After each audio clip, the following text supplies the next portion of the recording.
Hi everyone, welcome to week 5 of the semester. We are officially a quarter of the way through, and so I hope you're feeling good about where you're at, what you've been learning. I hope you feel like you've been getting to know each other through the discussion board posts and through Flipgrid. And I hope that you have just been enjoying learning about yourselves and learning about other cultures so far. This week, we're going to be looking at mythology, looking at the mythology of other cultures and how that mythology can help us understand more about not just the people that are writing these myths and telling these stories, but also about ourselves as well.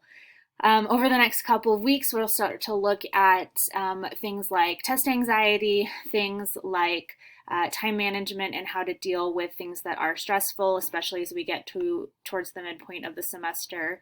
And then we'll have a couple weeks where we start to dig more deeply into different facets of culture. We'll be looking at marriage and children and food and music and all that good stuff. So more to come in the next couple of weeks.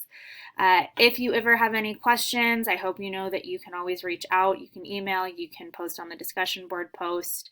I am often on campus, both in Ada County and in Nampa on Fridays, so always happy to meet you on campus if you want, or do a Skype conversation. So if you are feeling like you're falling behind, if you're not understanding, happy to talk with you. Make sure that you're always looking at your comments in the grade book, especially if you haven't gotten full points on something. I'll always give you feedback on why that is. So looking forward to the next couple of weeks. Really excited about the progress that you've made so far. And as always, have just a wonderful week.